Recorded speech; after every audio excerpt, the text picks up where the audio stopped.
The stage lights of America's Got Talent glowed brighter than ever that night, but standing at the center of it all was someone so small that many in the audience leaned forward just to be sure their eyes weren't playing tricks on them. He couldn't have been more than 10 years old.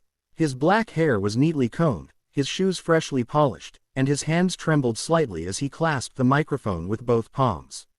His name was Miguel Santos, and he had flown halfway across the world from a small coastal town in the Philippines, carrying nothing with him except a quiet courage and a song that lived deep in his bones. The crowd murmured softly, some smiled, some whispered, and others exchanged doubtful glances. Children had come on this stage before. Some were incredible, others charming, a few unforgettable.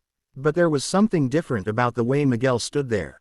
He didn't wave, he didn't bounce on his toes or grin nervously at the judges.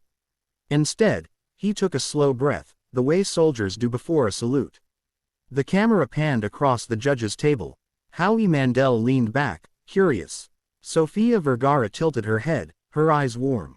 Heidi Klum smiled gently, already rooting for him.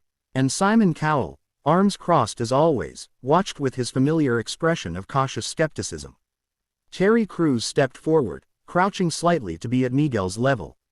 "So, young man," he said kindly, "what's your name?" "Miguel Santos, sir," the boy replied, his accent soft but clear. "And how old are you, Miguel?"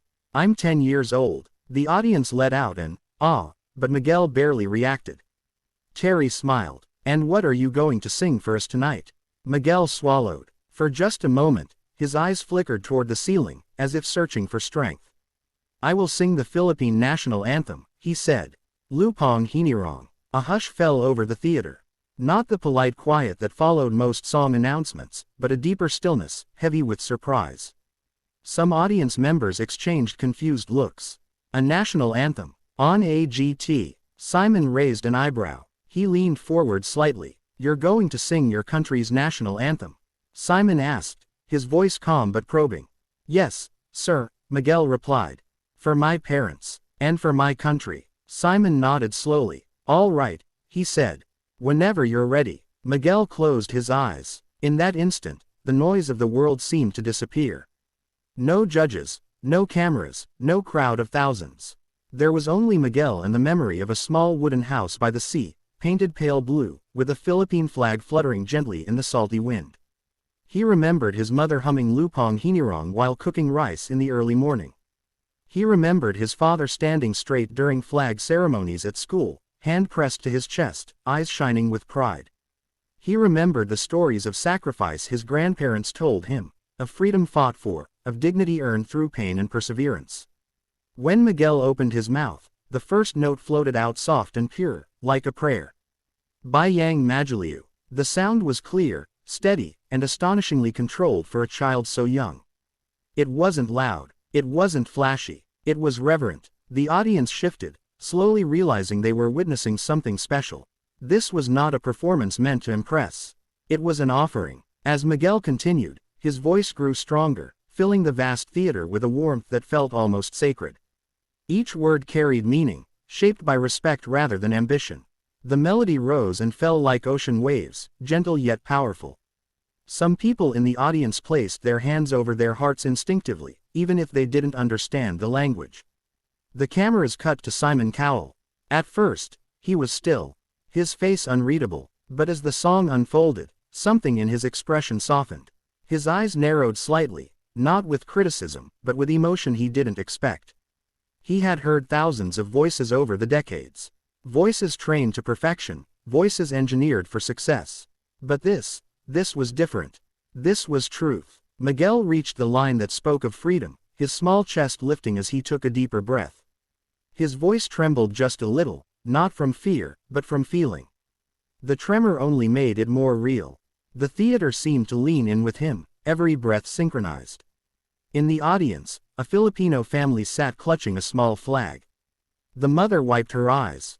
The father stood slowly, placing his hand over his heart. One by one, others followed. Not just Filipinos, but people of all backgrounds, moved by the sincerity pouring from the stage. Miguel's mind drifted for a brief moment to the night before he left home. His mother had hugged him tightly, her voice breaking as she whispered, "Sing from your heart, Anik. No matter what happens, we are proud of you." His father had pressed a small folded flag into his hand. "Carry us with you," he said. Miguel sang as if they were right there in front of him. By the time he reached the final notes, his voice soared, not in volume, but in spirit. The anthem ended not with a dramatic flourish, but with quiet dignity. The last note lingered in the air, trembling like a held breath. Silence. For a heartbeat, no one moved. Then the theater erupted. The applause was thunderous, rising in a wave that seemed endless. People stood, clapping, cheering, some crying openly. Miguel opened his eyes, startled, as if waking from a dream. He looked around, overwhelmed, his hands still gripping the microphone. He bowed slightly, unsure of what to do. The judges stood as well. Heidi wiped her eyes. Sophia pressed a hand to her chest, shaking her head in disbelief. Howie clapped slowly at first, then harder, nodding with deep respect. And Simon Cowell was crying. Not just misty-eyed, not just emotional. Tears streamed down his face as he stood, applauding, his hand briefly brushing his cheek in an unconscious attempt to wipe them away. The audience gasped softly when they noticed. Cameras zoomed in, capturing a moment viewers would talk about for years. When the applause finally began to fade, Terry Crews walked back onto the stage, his voice thick with emotion. "Miguel," he said gently, "that was incredible." Miguel smiled shyly, his eyes shining.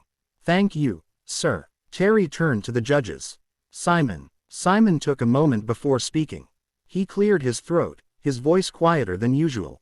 I don't really know what to say," he began, and the audience murmured, sensing something rare. "I've been doing this a long time. I've heard a lot of songs. But what you just did wasn't about singing perfectly. It was about meaning." He paused, visibly emotional. "You reminded me why music exists in the first place. To connect us. To remind us who we are, and where we come from." He looked directly at Miguel. That was one of the most sincere performances I've ever seen on this stage. Miguel's lips trembled slightly. He nodded, holding back tears of his own. Sophia spoke next, her accent warm and expressive. "You are so young, but you carry such a big heart," she said. "I didn't understand every word, but I felt every single one.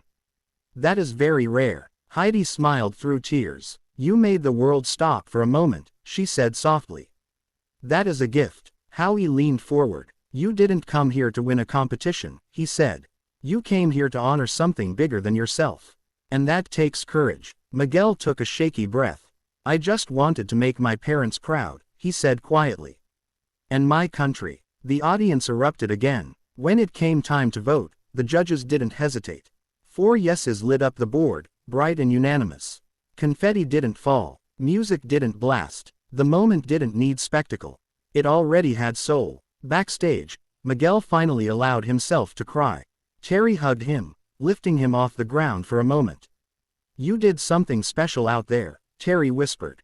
"Never forget that." Later that night, as clips of the performance spread across the internet, millions of people around the world watched and rewatched.